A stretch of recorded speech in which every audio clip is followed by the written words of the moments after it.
acontece na obra. Por quê? Trata-se da estrutura hegemônica do drama, fechado num único ambiente, o barracão de Romana e Otávio, e a greve vem por intermédio de um recurso épico por excelência, que é o recurso narrativo. Fala-se da greve, e no caso da obra, apresentando dois pontos de vista antagônicos e que vai criar o principal conflito da estrutura da obra, que é o pai defendendo, Otávio defendendo um ponto de vista e o Tião, o filho, defendendo outro ponto de vista. E na minha trajetória como profissional da educação, é muito curioso, eu comecei a ministrar aulas em comecinho de 1980. De 1980, digamos assim, até quase o final da década de 1990, a totalidade das pessoas sempre adotavam um ponto de vista do Tião. E a partir do finalzinho da década de 1990, as pessoas começaram a se dividir entre a postura comunista do Tião e uma postura liberal, não, contrário, do Otávio, e uma postura liberal do Tião. É muito curioso.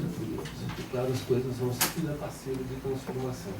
Mas alguns grupos começaram a pensar qual seria a melhor forma para veicular um conteúdo absolutamente de natureza política, contemplando fundamentalmente outros olhares, outros pontos de vista e um novo protagonismo não característico do drama. E vai ser esta necessidade que vai levar e fazer com que o teatro na cidade de São Paulo, eu falo da cidade de São Paulo, mas não é exclusivo da cidade de São Paulo, né, que realmente é a minha pesquisa majoritária. E é exemplar o que se faz hoje na cidade de São Paulo, e a partir exatamente desse processo de luta política contra a ditadura civil-militar brasileira, e principalmente a partir de determinados acontecimentos marcantes e significativos. Então o teatro se modifica por completo. Ao mudar o teatro, as relações dos sujeitos passam a ser modificadas e todas as questões passam a ser partilhadas, tendem a ser partilhadas de uma maneira diferenciada. É claro que a hierarquia rígida, ela passa a se transformar e as discussões vão ganhar uma tonalidade colaborativa com participação de todos. Nós vamos aos manuais, aos textos que nos são impostos, sobretudo franceses ou da América do Norte, da Europa Central. Nós vamos encontrar que o conceito de dramaturgia colaborativa, de dramaturgia de cena e dramaturgia de texto, quem criou foi o Eugênio Bárbara. É uma tolice contumaz de gente preguiçosa que não estuda. Claro que não havia esse nome, mas desde há algum tempo, e a gente pode trazer, por exemplo, que foi tentado na Alemanha, e toda a passagem da União, da passagem da Rússia para a União Soviética, de 1905, a partir até a 23, e depois com a imposição lá do realismo socialista, em 1936, mas na Rússia, com todo aquele teatro, manifestação chamada teatro de agite-prop, agitação e propaganda socialistas, tentou-se uma nova forma, uma nova proposição organizacional de os sujeitos fazerem teatros, com a seguinte característica: temática do momento, a partir de um ponto de vista da classe trabalhadora, obras populares e apresentadas em espaços, quaisquer espaços, dos oficiais à rua. Como não havia acesso dos espaços oficiais, fundamentalmente essa proposta se desenvolveu na rua. Mas não há preconceito. Uma pessoa que tem o que propor, o que falar, o que fazer, ela o faz em qualquer lugar, ainda que as situações sejam as mais adversas possíveis. Porque alguma coisa nos mobiliza, algum compromisso interno nós temos, alguma necessidade que nos leva a fazer as coisas por pior, digamos assim, que elas possam ser feitas. E o pior e o melhor é sempre uma matização de valor exterior a nós e quase nunca corresponde àquilo que de fato está a ser feito.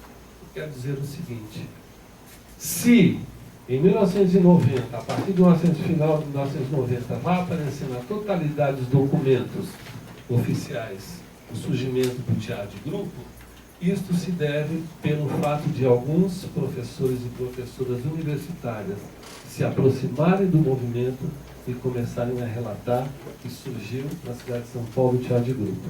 Maria Ângela Alves de Lima, talvez a mais importante crítica teatral que nós tivemos na cidade de São Paulo. Exemplar. Exemplar. Ela tem uma produção de pesquisa que é uma coisa, eu recomendo quem quer estudar também o modo como se pode pensar a crítica com o nariz atilado, afinado, aprofundado. Maria Ângela é um exemplo. Ela trabalhou no Jornal Estado de São Paulo de janeiro de 1972 e ela foi demitida por telefone em 2014. Essa é a trajetória de Maria Ângela e ela tem uma produção que é muito significativa. Maria Ângela Alves de Lima, na revista Camarim, número 34, ela vai, que é uma revista virtual da Cooperativa Paulista de Teatro, ela vai afirmar que o que surgiu nos encontros decorrentes da arte contra a barbárie foi uma nova consciência política que mobilizou artistas, intelectuais, simpatizantes à criação de algumas propostas, sendo que a vitoriosa e a mais importante é a Lei de Fomento ao Teatro para a cidade de São Paulo, que foi implantado, foi um golpe de sorte, porque o Vicente Cândido, que era o líder da bancada lá do PT, naquele momento histórico, apresentou um projeto e eles combinaram os líderes de diferentes partidos que eles iriam votar no projeto do outro, porque foi uma troca de cavaleiros. E eles aprovaram, aliás, falei o CQC, não sei, existia esse programa, e algumas vezes eles fizeram matérias em que os repórteres desconhecidos iam até os deputados apresentando um projeto de um tal sujeito, de um tal colega, e eles assinavam sem ler. E aí saíram coisas esdrúxulas. Isso é um espetáculo, também pode ser maravilhoso, né? É aguardente, distribuído gratuitamente, criar uma casa de tolerância. Eles assinavam tudo sem ler. É mais ou menos assim que as coisas aconteciam e acontecem até hoje. É cômico e trágico. Não é? Seria cômico se fosse trágico. Não é? Muito cômico e absolutamente trágico. Bem, então, a consciência política, segundo Maria Ângela Alves de Lima, é que muda, o que vai fazer com que o conceito que vai se chamar teatro de grupo ganhe uma determinação. Falei lá para o Lucas ontem, Luiz Alberto Abreu, um dos mais importantes dramaturgos brasileiros, dedicado fundamentalmente à comédia popular e ao teatro leve. Ele, em 1979, escreve uma obra chamada Foi Bom, Meu Bem, em que, no prefácio do programa, ele diz: nós somos grupo. A única possibilidade de mudar o panorama que nós estamos a viver nesse momento histórico, 1979, é exatamente o conceito e o desenvolvimento da necessidade de formação de grupos que tivessem uma proposta diferenciada, significativa e que fizessem um trabalho de pesquisa importante. 1979. Então, essas informações são todas suprimidas da bibliografia oficial. Se lê professores da USP, a Mariana é estudante da USP, também foi, vai aparecer os doutores, a informação segundo a qual o teatro de grupo vai surgir em 1999. O primeiro grupo importante, qual é, na documentação oficial, o primeiro grupo importante da cidade de São Paulo a trabalhar nessa perspectiva chamada teatro de grupo? 3 espetáculos, uma trilogia sagrada, em espaços inusitados. Vertigem virou um paradigma e não é verdadeiro. Vertigem foi mais um grupo ligado ao conceito de teatro de grupo, mas não é o primeiro. É um monte de bobagem, é preciso ver quais são os interesses. Eu quero crer que os professores que escreveram isso, as professoras, não são pessoas vagabundas, que não pesquisam, não estudam, mas que têm um interesse ideológico que não interessa trazer nada do que veio antes. Então, eles são reinauguradores da história a partir de interesses explícitos tão perversos quanto a hegemonia aristocrática. Então, vocês sabem, nós somos aqui filhos do Instituto de Artes da Unesp e sempre se padeceu aqui de um sentimento ganançueiro, as pessoas aqui que eu não vejo todo mundo, para quem eu ministrei aula anos e anos e anos, eu sempre disse que é preciso acabar com esse complexo de Cinderela, de se considerar um primo pobre. E é muito importante que alguns concursos e algumas coisas do teatro paulistano hoje... Nath, tá lá, Nath? Foi embora. Foi embora. Desgostou-se. E Parlendas faz um trabalho excepcional. Saiu daqui, muita gente saiu daqui. Daniela Gianpietro, que lá está, sempre séria. Então tem muita gente do Instituto que participou, que estudou no Instituto de Artes, militando e fazendo um trabalho maravilhoso e absolutamente digno. Eu vou dizer a vocês, eu me controlei todo o tempo, mas eu estou cansado dessa gente que fica fazendo discurso, livro, fazendo autoapologia a si e ao que faz. E agora, na semana passada, eu fui convidado para ir para São João del Rei, para discutir teatro e política. Não fui, porque eu passei por um processo de parto doloroso. O homem pare também, né? E a Nath esteve lá, Natália Silf. E quem é? Olha, Santos, Raquel Rolo chegando. Eu não posso beber, mas nós vamos beber hoje, não? Olha, mas é verdade. Dentre os fazedores de teatro de grupo da cidade de São Paulo, tem muita gente contando as glórias do passado e o que já fizeram em prol da cultura, e isso também me desgosta. É sabido, é claro, e não pela mudança de partido, porque tudo já, essa tragédia fazendo uma parada já era anunciada. A gente precisa reconhecer isso, mas muita coisa muda a partir de agora. E muitos grupos entrarão em um processo de dissolução, porque já estão numa crise profunda. A Ângela Constilo não está aqui, ela defendia até a semana passada a tese segundo a qual não existe hierarquia em teatro de grupo. Existe hierarquia, sim, só que é uma hierarquia discutida. Mas, entretanto, existe essa hierarquia e ela não é despótica, ela não é imposta sem discussão. Muitas mazelas, e essa gente precisa se dividir em mil coisas sempre ao mesmo tempo, e fica muito difícil sobreviver para quem tem um compromisso político, para quem tem um compromisso militante.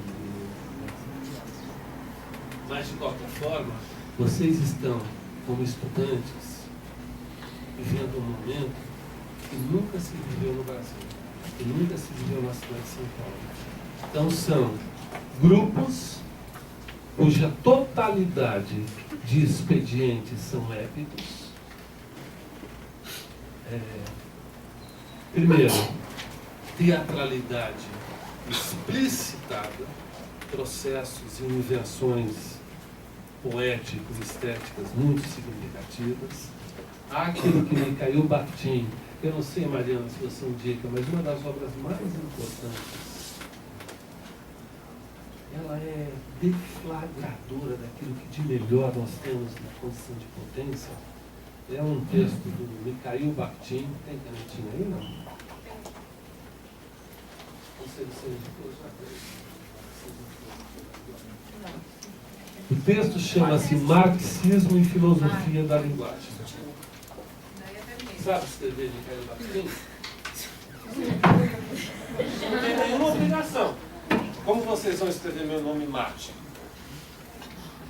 Parece que das maneiras mais inusitadas. Não tem obrigação, a gente tem obrigação de outras coisas. Mas isso não. Marxismo e filosofia da linguagem.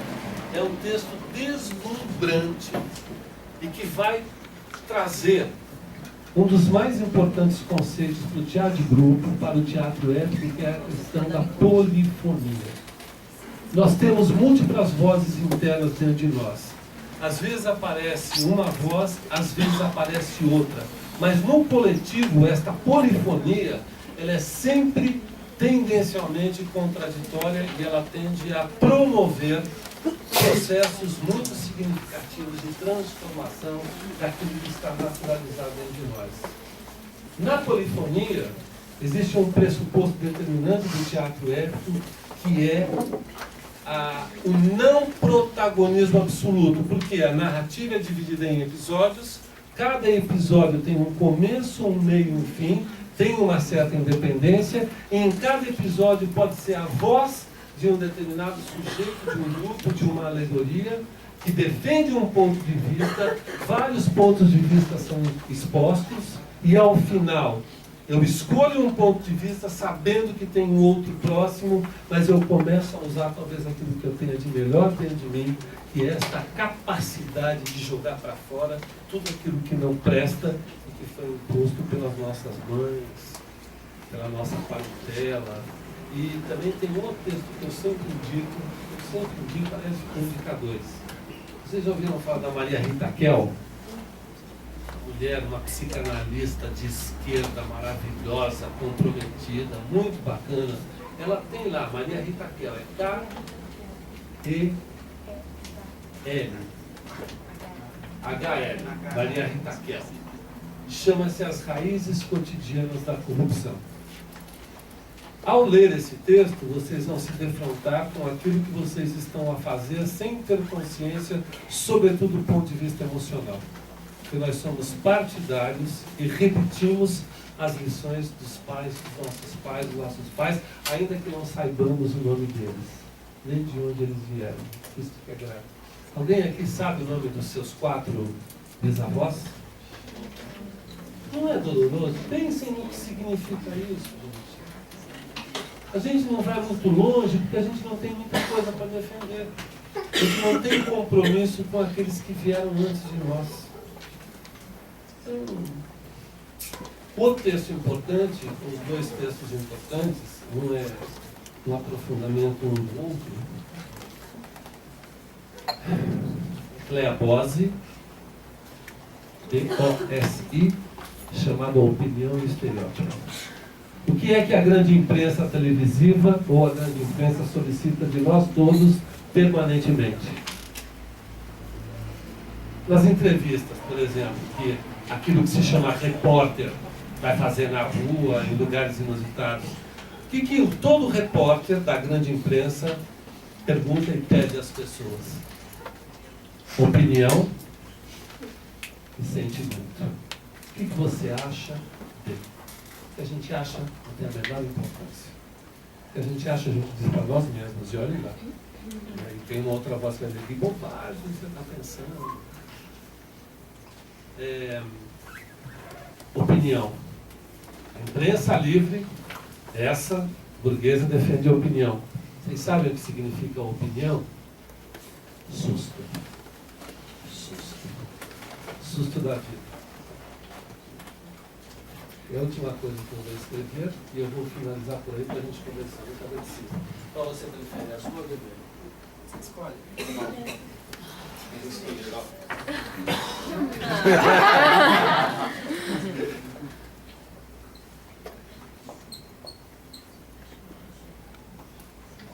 Doxa. Doxa é opinião. Doxa em grego significa senso comum. Senso comum as pessoas pensam, elas repetem o que está dado e imposto de maneira naturalizada.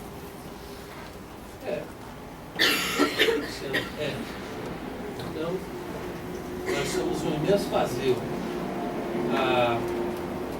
Esse texto da Clea Bose adapta de uma certa forma um texto anterior de um cara chamado Walter Lippmann. Fundamental, hein? Ambos estão na internet. E o Lippmann escreveu um texto chamado Os Estereótipos. Nós todos somos muito estereotipados, porque está tudo muito naturalizado dentro de nós, a gente tem conflitos internos, a gente quer ser aceito, é frágil, e acaba fazendo aquilo que o grupo normalmente dobra, pede, e demora algum tempo para se libertar, Mariana. Nós somos sujeitos muito fragilizados mesmo. Nós somos pessoas ortodoxos. Orto, em grego, é correção. Nós permanentemente somos corrigidos pelo senso comum. Por isso que é muito fácil, quando a gente não sabe as coisas, falar aquilo que supostamente os especialistas disseram. É muito confortável. E é isso que nos mata. Fundamentalmente. E é isso que um grupo, às vezes nós estamos num grupo, a gente repete o que o grupo diz, que a gente nem tem argumento, nem tem muita verdade dizer, não sei, não conheço o suficiente ainda para ter um ponto de vista. É muito tenebroso. É muito tenebroso. O que nós vivemos hoje do ponto de vista político e institucional é um caracterizador dessa fragilidade que nos acomete na quase totalidade daquilo que somos constituídos. É muito triste, é muito doloroso. Eu tentei fazer uma exposição aqui, fundamentalmente para me contrapor. Provavelmente daqui a algum tempo vai aparecer uma determinação de alguns críticos burgueses, críticos não há mais, mas de alguns ideólogos que se dedicam à estética burguesa e que vão falar que o chamado fenômeno teatral, teatro de grupo na cidade de São Paulo, foi uma produção absolutamente sem sentido, não significativa e que só foi desenvolvida porque alguns trabalhadores, não pode falar trabalhador do teatro, participei de uma assembleia aqui, ficamos 1 hora para discutir trabalhadores da educação, professores, professoras, ou sujeitos da educação. Esse é o sujeito da educação porque há uma empáfia, segundo a qual professor e professora universitários não são trabalhadores. Eles pertencem a uma casta, aristos, de superioridade. Você estava, Canançoeiro? Eu ia ficar abismado. Mas você está abismado com várias coisas. Né? Quer dizer, e saiu no documento sujeitos da educação porque a palavra trabalhador não podia aparecer. Há uma pretensão exatamente. Colaboradores. Agora é colaboradores? Chão de fábrica, né? Pois é, mas esse conceito é liberal por excelência, como competência e como tantas outras palavras perversas. Nós somos pessoas ortodoxas, imaginando que somos paradoxais. A gente repete na incerteza, na intranquilidade, na insegurança, tudo aquilo que está plasmado dentro de nós, que veio por procedimentos naturalizados e que se constitui hoje no alvo daquilo que somos. E é por isso que nós somos moralmente tão perversos e falamos tão mal uns dos outros, como advogados e juízes. E a palavra que está na moda hoje é eliminar. Sabe? Veio, se naturalizou pela excrescência, outra chamada Big Brother. Esse Boal, não, Bial. Ai, meu coração. Saiu eu guardei, saiu no jornal que ele teria defendido a tese que o conceito de lutas de classe não há mais. E ele faz esta maravilha porque em um determinado momento, pobres e ricos do Big Brother teriam se reunido em quartos diferentes. Eu tenho a matéria que saiu, que era uma bobagem contumaz, que isso, a luta de classes, não existia nem mais na sociedade. O biógrafo do Roberto Marinho, chamado Pedro Penal, e que saiu pelos salões, parecido conosco, plasmando e implantando ortodoxia naturalizada. Para completar, há um filme maravilhoso que eu indico a todo mundo, chamado O Parente, a Serpente, do Mario Monicelli. Mario Monicelli fez esse filme quando ele tinha 80 anos de idade. É uma narrativa cujo ponto de vista do moleque é maravilhoso. E a Santa Madre Família vai passar Natal e o Ano Novo na casa dos pais. pai já está esclerosado, a mãe notifica que ela vai morar para alegrar com um dos filhos. Aí todos tiram o corpo fora e a televisão permanentemente ligada na sala. É uma obra ontológica. Tinha 80 anos o Mário Mantielli. E para se livrar do mal, eles compram, eles veem a notícia de que explodiu um aparelho lá de ar, eles presenteiam o pai e a mãe, ligam na passagem de 31 de dezembro para o 1º de janeiro, vão para o clube e é claro que a máquina faz o seu serviço sozinha. Mata os dois e a Sagrada Família permanece apenas e tão somente na condição de discurso. Eu estou indignado. Hoje eu fui ao médico, de manhã, ligado na Ana Maria Braga. Eu não fico mais quieto. Não fico mais quieto e dizem que ninguém pode fazer isso comigo. Eu tenho um processo, eu invento, né? Invento o nome de doenças, que aquilo me leva ao vômito, à compulsão, etc.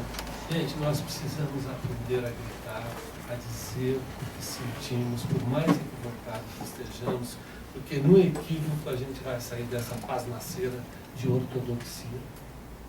Muita gente antes de nós fez uma série de coisas e temos aí uma meninada muito querida fazendo coisas muito significativas.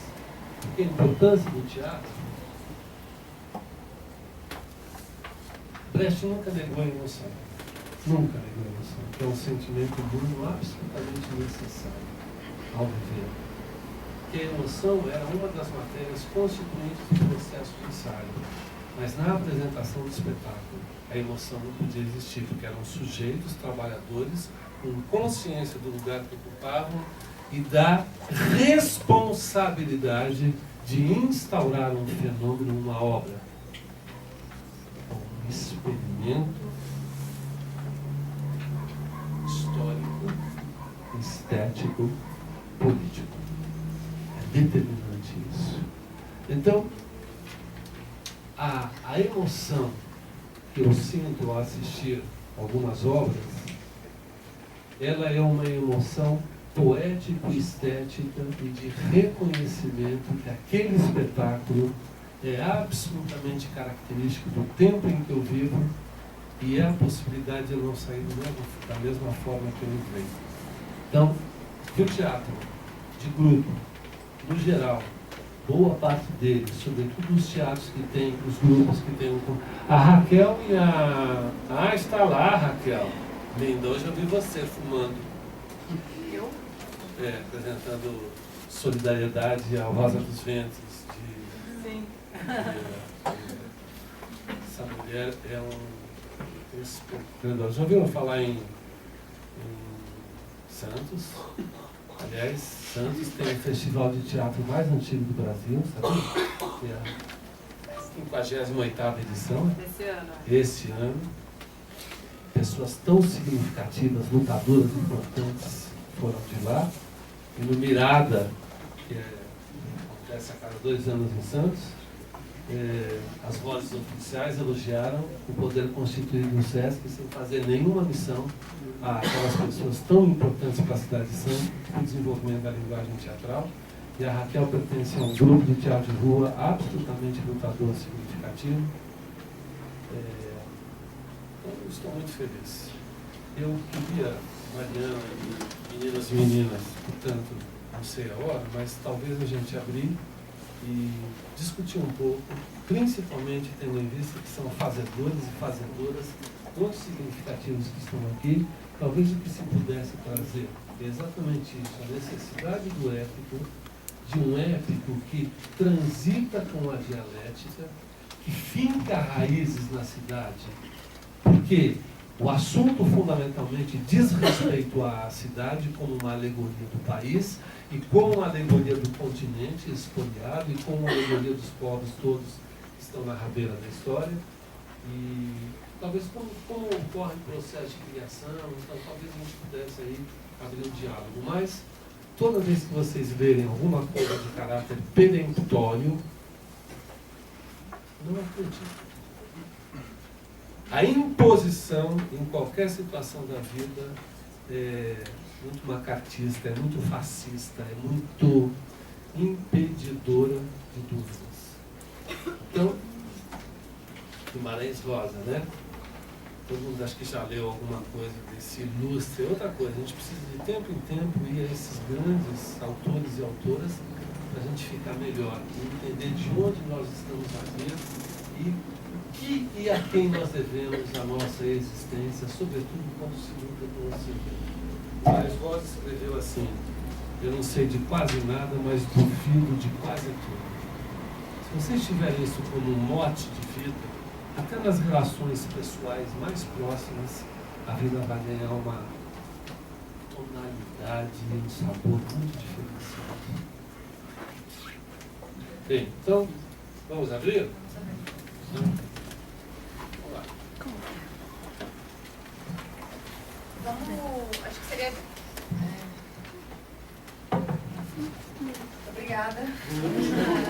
Obrigado, Alexandre. E acho que também tomou uma proporção no evento, a gente está com uma dificuldade de espaço tremenda aqui no Unesp, e essa sala está realmente muito pequena.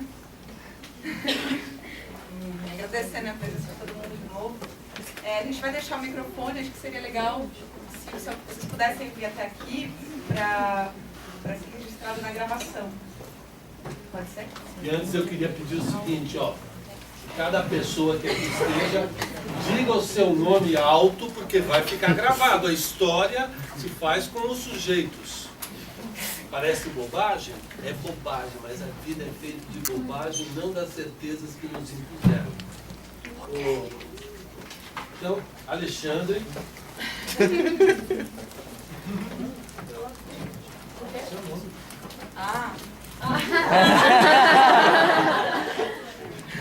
Eu tinha apresentado antes a Mariana.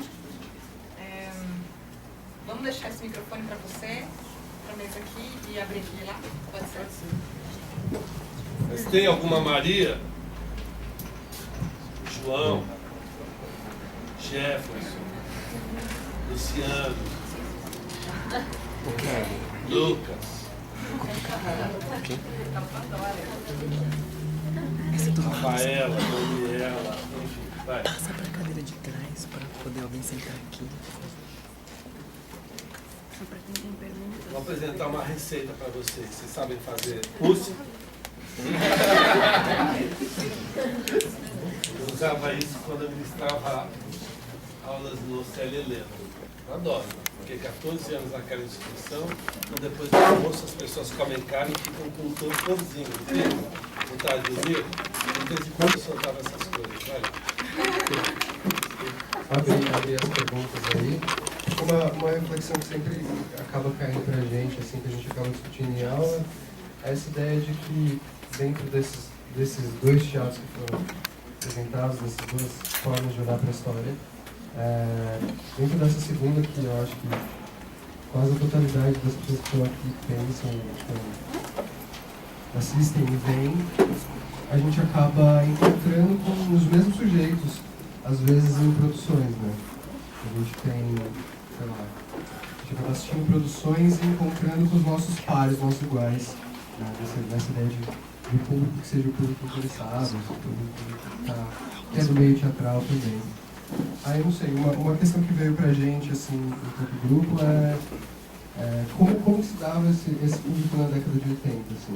Era essa mesma galera que ia assistir, não sei, o Óbvio, o Engenho na década de 80. É mais uma reflexão, assim. Bem, acho que é um grande fascismo que aparece na totalidade das fontes à disposição.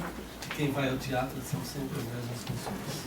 Tem que pensar quem fala isso, que essa pessoa perversa está explicitamente dizendo. Vocês já devem ter lido isso. São sempre as mesmas pessoas que vão assistir aos espetáculos. Trata-se de um ledo equivocado e perverso engano. Isso não é verdade. Essas pessoas devem falar dos 5 teatros que elas vão na vida, e claro, os iguais costumam estar muito próximos uns dos outros. ocorre o seguinte: uma onda de repressão muito forte, de assassinatos, de perseguições, principalmente a partir de 1968, fez com que muitas pessoas tivessem medo de sair e ficassem dentro de suas casas. Vocês querem saber o espetáculo que começou a levar público novamente em teatro?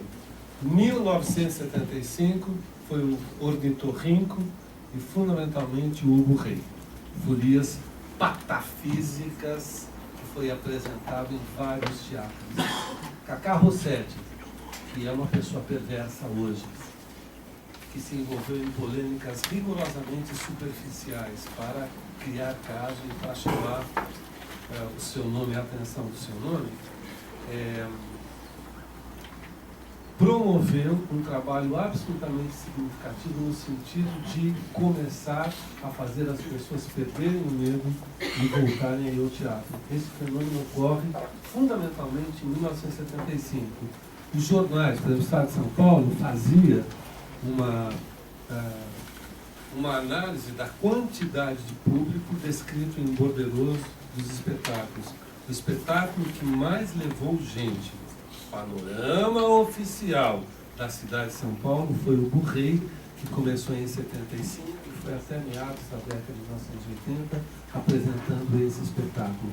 Ocorre que eu assisti acho que 5 vezes a esse espetáculo em diferentes espaços e era muito interessante essa proposição circense, essa proposição muito russo-soviética, principalmente lá do Vladimir Mayakovsky, que começa com uma obra também do Ornitorrinco, que foi antológica, chamada Clop, ou Percevejo, que eu indico.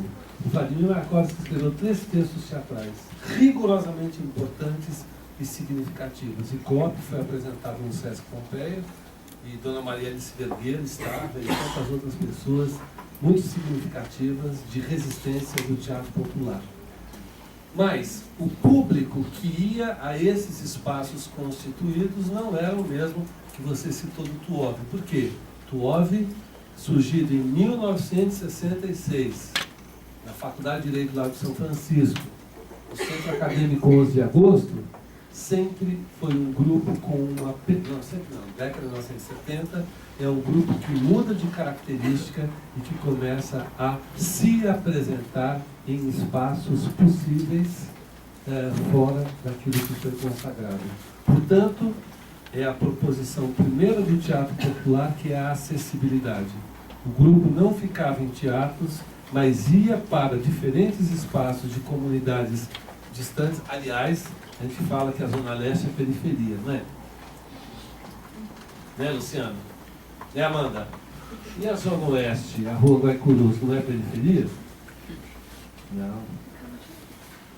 Os livros vão aparecer a designação de que a Zona Oeste aqui é periferia, imagina. Aqui é quase centro. Só que o Brasil é um país periférico. Se nós perdermos isso de dimensão, a gente sempre vai estar lutando, como repetindo bobagens, um monte de bobagens que a gente passa a repetir a vida inteira. Então, a questão de participação do público, então, eu gosto muito da etimologia, não falei nenhuma hoje, né? Tuov, verdade, transitou com o conceito de público. E o teatro comercial, o teatro empresarial, o teatro burguês, ele transita com o conceito de plateia. Vocês sabem o que significa plateia? É lindo. É uma palavra grega, vem de plastos. Plastos é aquilo que é manipulado por gesso, argila ou cera. Quando o Estado grego cria a linguagem teatral, fundamentada nos ritos e também nos modos representacionais da vida histórico, político, social, cotidiana, batiza a linguagem com o nome onde fica o público. E o objetivo era emocionar as pessoas, ou seja, manipulá-las como se manipula gesso, cera, argila, etc.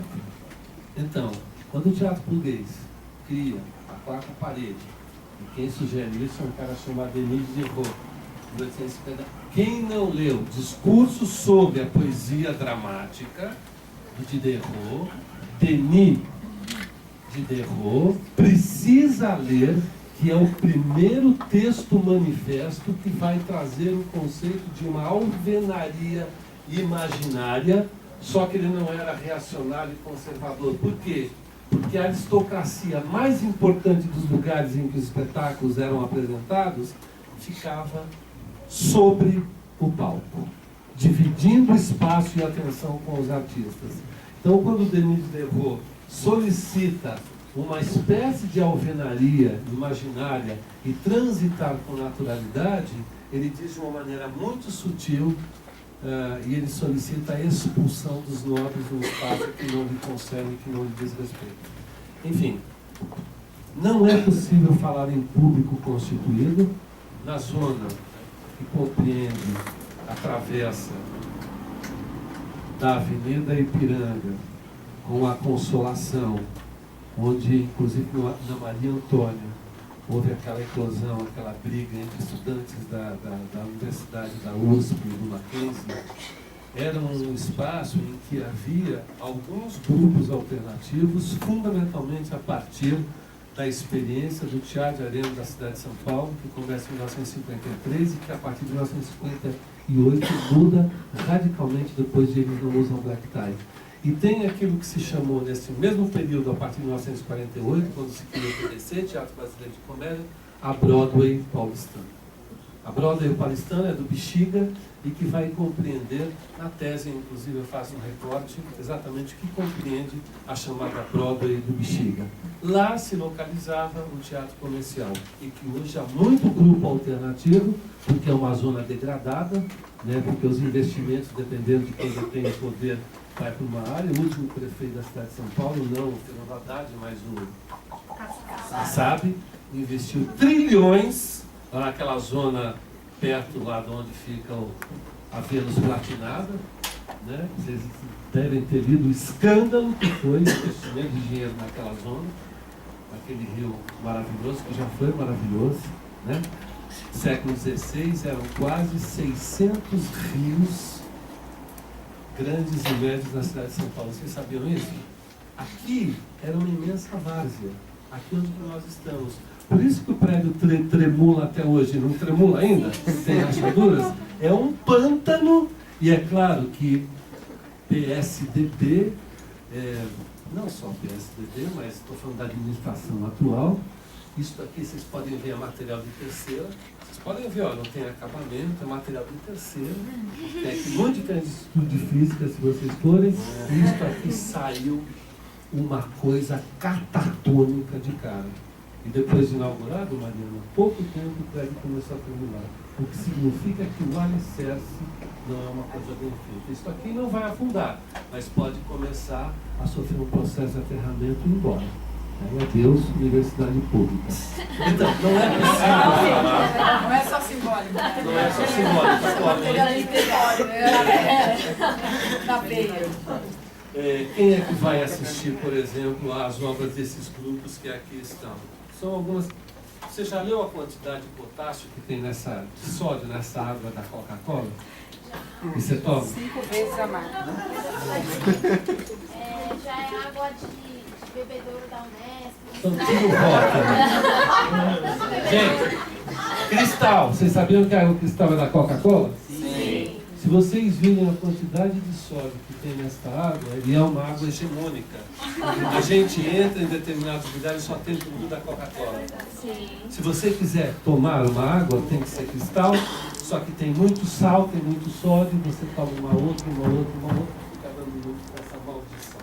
Quando eu era adolescente, tinha a idade de vocês, a gente chamava de lacoaneira do imperialismo. Eu não tomo até hoje a Coca-Cola, mas eu sou uma pessoa troglodita mesmo. Né? A maioria dos meus colegas superaram isso e eu não consegui. Mas comece a lá o rótulo das coisas. E não faça propaganda gratuita não para a Coca-Cola, que não vale a pena.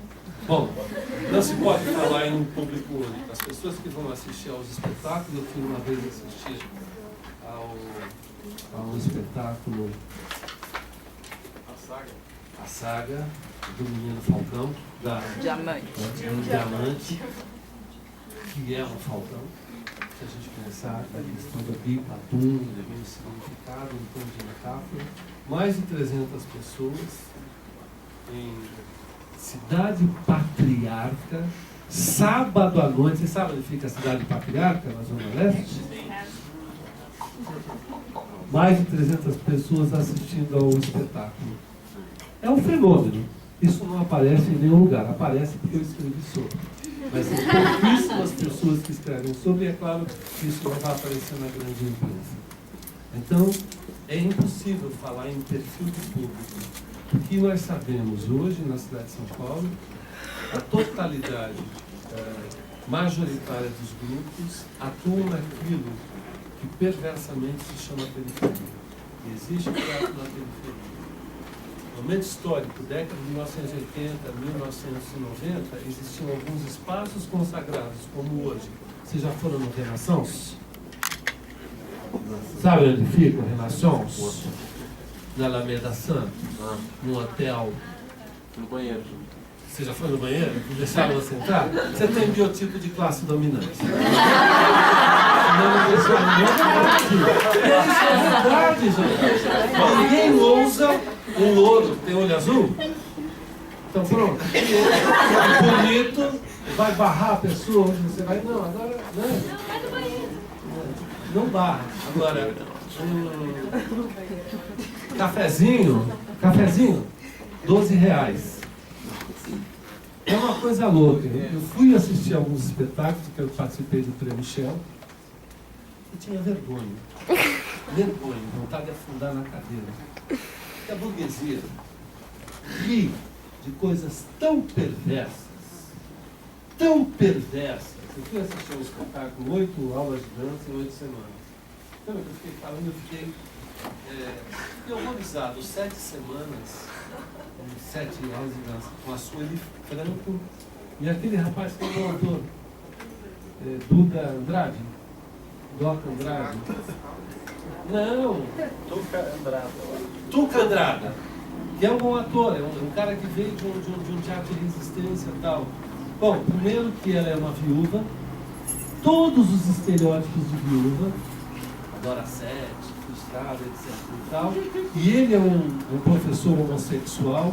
É uma das coisas mais revoltantes que eu assisti em minha vida.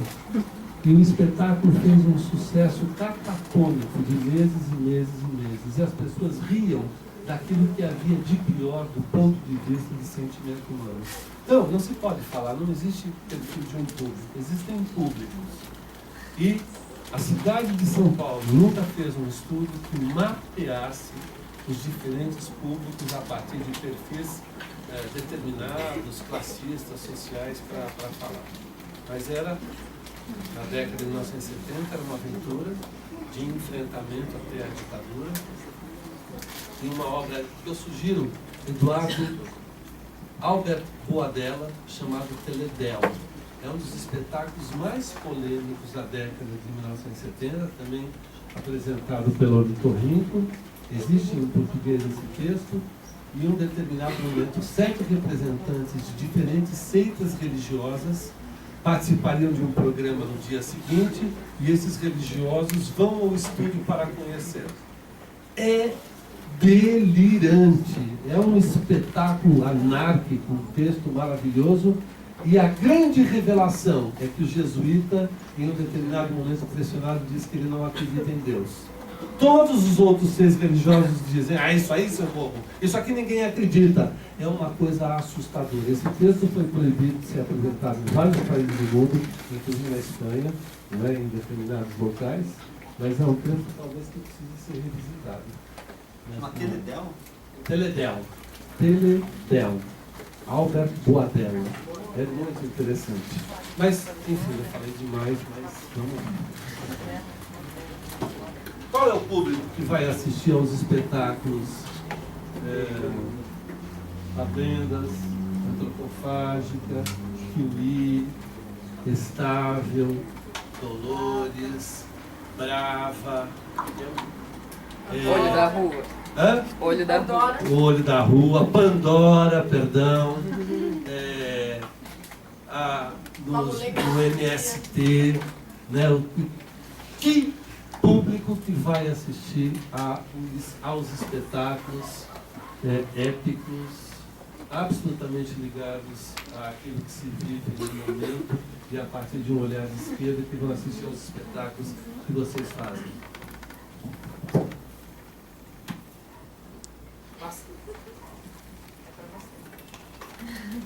A vocês, Achei que você estava perguntando para eles.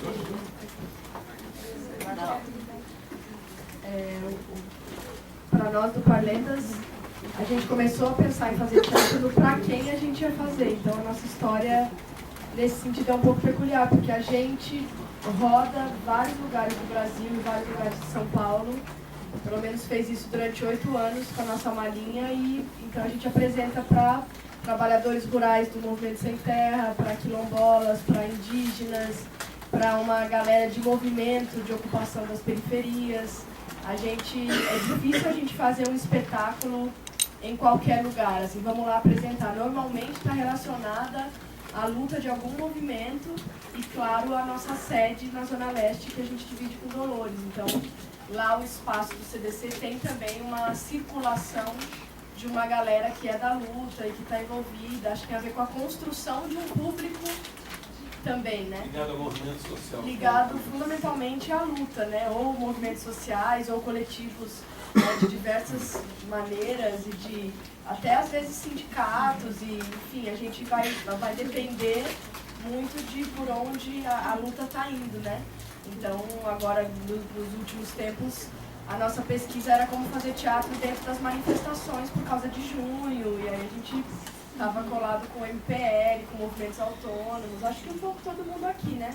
Mas do mês de maio a gente participa do Cordão da Mentira, então é aquela coisa que o Benjamin fala, que a nossa arte está a serviço da nossa classe, então o nosso teatro é feito para um público também, então a gente vai atrás dele, mesmo que ele não venha, a gente vai, né? Porque a gente não vai vir sozinho, né?